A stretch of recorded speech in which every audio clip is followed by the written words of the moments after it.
Madam Speaker, the question before us is whether we ought to confirm the government's declaration of an emergency pursuant to Section 58 of the Emergencies Act. I've really struggled with the answer to that question, and I'll get to that. But the first question we should all reflect on is a more basic one. How did it even come to this? Some conservative colleagues have made the case that we could have ended the illegal blockades if only we ended federal vaccine mandates, a Neville Chamberlain approach to pandemic management. Appeasing illegality is an affront to the rule of law, and we should put public health before politics. Mandates won't be with us forever, and yes, we need to reevaluate their use. But it's also true that NACI has yet to confirm whether a third dose is properly a booster dose or should be considered part of the primary series. And we should proceed cautiously as we lift measures that have helped to save lives. Of course, people are tired of pandemic rules. I was furious when Ontario schools closed to in-person learning in January yet again. Protest is to be expected, and everyone has the right to peaceful protest, but that right does not extend to blocking highways and bridges. It doesn't extend to the intimidation, harassment, threats, and the endless and deafening noise we've seen in our national capital. These are crimes, and they are quite obviously crimes. We can't paint every protester with the same brush, but we can judge people by the company they keep. And we should never platform the language of treason, medical experiments, the Nuremberg Code, or support for white supremacy, all of which we saw on our democracy's doorstep. My genuine plea to those listening, to those who dislike the Prime Minister, who dislike public health measures, to those who sit in the Conservative caucus especially, just remember that democracies are fragile. Encouraging lawlessness and emboldening anti-government, anti-democratic voices does a disservice to our country, no matter how much hatred you have for your opponents. If you don't stop fanning the flames, I'm not certain we'll be able to put out the fire. And reflecting on my own side of the House, if we are so fearful of polarization, then we ought to be especially careful not to contribute to it ourselves. We are each sent here to represent our constituents, yes, of course, but our obligations extend beyond any parochial interest. We are the trustees of our democracy, the rule of law, civil liberties, and peace, order, and good government. The illegal blockades represented an attack on these core ideas. The greatest criticism of how the blockades were removed is that they were not removed more quickly. The failure to enforce the law in Ottawa, the acquiescence to occupation, emboldened similar blockades across the country, Emerson, Coutts, the Ambassador Bridge. Against a failed municipal and provincial response, a strong federal response was warranted. So I suffer no sympathy for those who shut down our border crossings and inflicted harm on the residents of Ottawa. But in the interest of disappointing everyone in my audience, I do have concerns with the invocation of the Emergencies Act in the circumstances. One constituent I trust a great deal wrote to me that extraordinary times call for extraordinary measures. She's unquestionably right. But the law also remains the law. So let's turn to it for a moment. Section 16 of the Act defines a public order emergency as an emergency that arises from threats to the security of Canada and that is so serious as to be a national emergency.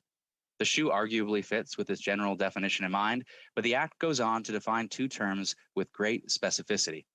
First, and again in keeping with Section 16, threats to the security of Canada has the meaning assigned by Section 2 of the Canadian Security Intelligence Service Act. And in turning to that CSIS Act, we see four possible meanings: espionage, foreign influenced activities, activities akin to terrorism, the violent overthrow of the government. These are incredibly high standards. In the OIC, the government relies on activities akin to terrorism. Or, as the Minister of Justice said in the House, we took measures that had been applied to terrorism and applied them to other illegal activity. The specific section requires there be activities in support of the threat or use of acts of serious violence against persons or property for the purpose of achieving a political, religious, or ideological objective. It's obvious enough that the latter element is met, as warped as the ideological objectives may be. But have there been threats or acts of serious violence that themselves amount to a national emergency? We know that dangerous and extremist elements are embedded within these protests and blockades. In Coutts, for example, we saw conspiracy to commit murder charges, with two of the accused connected to a far-right extremist group. We also saw the police seize a cache of guns and body armor, and in Ottawa, we saw major intimidation of local residents and threats against the police if they enforced the law. As a parliamentarian, I acknowledge I'm not privy to all of the information in the hands of the executive, and there may well be even more dangerous and coordinated elements at play. But it also strikes me that these serious threats are ancillary to the blockades, and it is the blockades that constituted the emergency. A national emergency, after all, is also a defined term within the Act. It means an urgent and critical situation of a temporary nature that either seriously endangers the lives, health, or safety of Canadians and is beyond the capacity and authority of a province to deal with it, or seriously threatens Canada's ability to preserve its sovereignty, security, and territorial integrity. There's an additional requirement that no other federal law be sufficient to meet the emergency as well. It's frustrating that the government has not clearly articulated which ground it relies on here, and it appears they'd like to rely on both. When we look at the illegal blockades and the negative impact they wrought on so many lives, I do think there's a fair argument that they meet the definition of a national emergency. So long as we understand capacity to mean both whether a province could act in theory, as well as the reality of their action. But again, it's the blockades at issue. When we look at the threats of serious violence, the violence that must itself constitute the national emergency at issue, it's unclear how the definition is met. To meet the Act's requirements, it seems apparent to me that we need to reinterpret serious violence to persons or property to mean economic harm. I'm often in support of large and liberal interpretations of the law, but I'm not convinced we want economic harm to trigger the Act unless we'd be comfortable with the Act being used in other instances of economic harm. The most recent one in memory being the railway blockades in solidarity with the Wet'suwet'en. This is all perhaps too lawyerly, too technical an objection. Other levels of government had failed to act or acted too slowly. Legal gaps certainly exist in addressing foreign funding and influence operations, crowdfunding for illegal domestic activities, and the emergency measures seem to have worked. It's also true, as I say, that I don't have all of the intelligence information that the executive has. My answer to that is a simple one, and I know many will find it inadequate, but contorting the application of the law in order to defend the rule of law is not a position I find comfort in. Expert Wesley Wark wrote recently that the Emergencies Act was unusable because of the high threshold in Section 2 of the CSIS Act. But he subsequently came around to the idea of shoehorning the law to fit because of his perception of the nature of the threat and the missing response from other levels of government. Expert Leah West recently wrote, "As someone who fervently believes in the rule of law, I'm desolated by what we've witnessed this month. A failure to enforce the law by two levels of government created a crisis that the third had to contort the law to end." A fair summation. Now, whatever one thinks of the legal contortion, and the ends may well justify the means and the courts will weigh in on the law, let's return to the role of Parliament. In the coming months,